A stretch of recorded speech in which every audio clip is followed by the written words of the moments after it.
I think they're about 12mm bolt heads. Hey YouTubers, it's Buckdive the Bear Foot Plinker here. So we're going to do a video today on my Ruger Precision Rimfire that I have customised. We're not at the range, as you can see, and we're not in my garage standing in front of sheets hiding all my junk. No, we are not. So, my Ruger. Hey YouTubers, Buckdive here, the Bear Foot Plinker.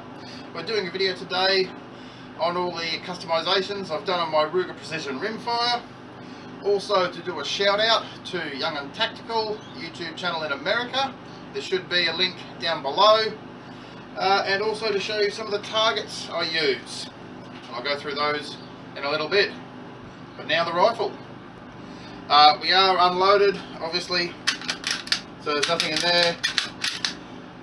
I just do like the look of the rifle when it's complete with the magazine and the bolt in. Okay, we'll start with the scope. So it's a Nikko Sterling 10 to 50 by 60 Hornet ED. Quite a nice scope, very good reticle.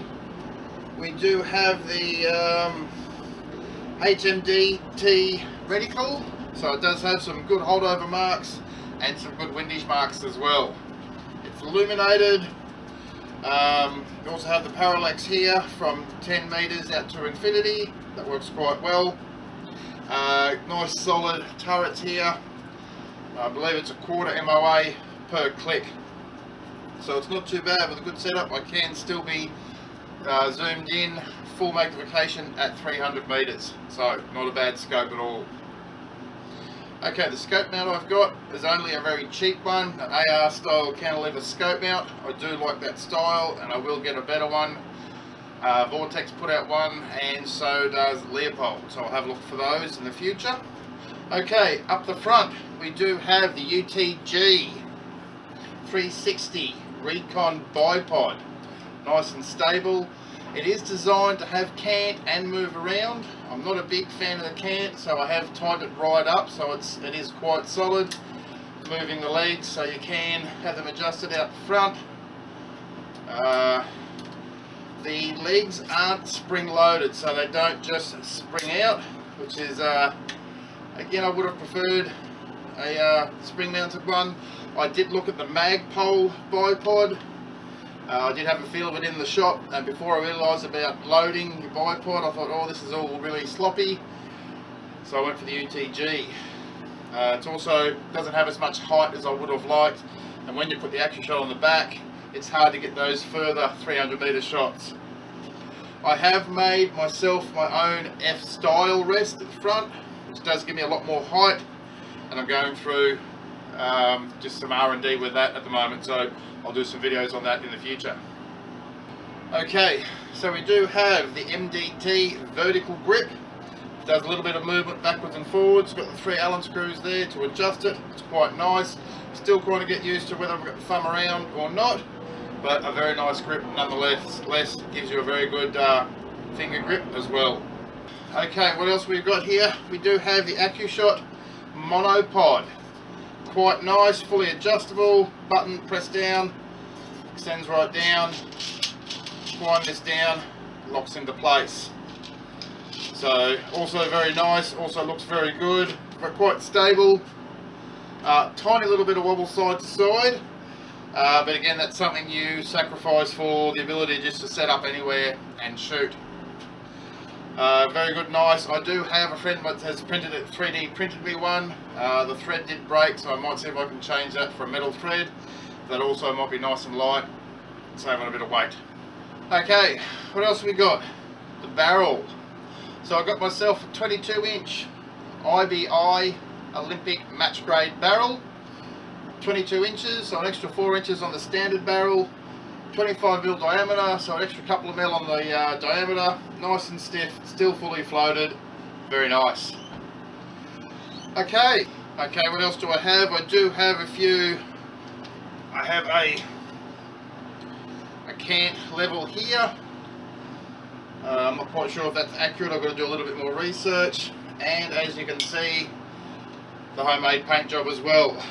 One of my subscribers did suggest I try and put the Australian flag across that, which I think I will. So again, that'll be another future video. Okay, so in closing, I've got about 3,000 rounds through the new barrel, about 8,000 rounds all up through the whole rifle. Still performing very well. Bolt is quite nice now. Little bit of movement, little bit of slop, but it's not grinding like it was when I first got it. Magazine, again, still a bit of movement, but again, it doesn't play up. It's the only magazine I've got at the moment. I'll try and get one of the 10-round magazines as well. All in all, still very much liking the Ruger. I have looked at some Timney triggers or some jar triggers. We can get both of those. I've got it wound down as a standard factory, down to 2.5 or 2 3/4. Quite good at that, works quite well. Also, I do have, again, homemade, so I do like making homemade. This goes on the bottom Picatinny rail and will slide up and down to give me a bit of elevation off a sandbag. Like I said, I do have an F-class style rest, again I've made, which will give me the height, so I might just try and get a level bag rider, again to see if that improves my accuracy. Okay, I've also got a torch mount, just on there, 45. Torch on. I haven't actually done any night shooting yet, but I would like to give it a go. Okay, as it's a little bit harder in Australia to get a few of the accessories for guns over here, I did make myself an extended mag release, so just pushing there and pulling out, just uses the standard one, and if you can see it's just bolted on there. I'll see if I can get some close-ups of that as well, but just push and it falls out, so it's not too bad. One thing I have noticed is here, this little clip here, you can take this one off to give you the full length like a full centerfire rifle, so I don't need that, but you can see I've possibly been a little bit energetic in pulling the bolt back and got a little bit of a burr there. I might have to see if I can get another replacement clip, and I do need to give my bolt a bit of a clean. Yes,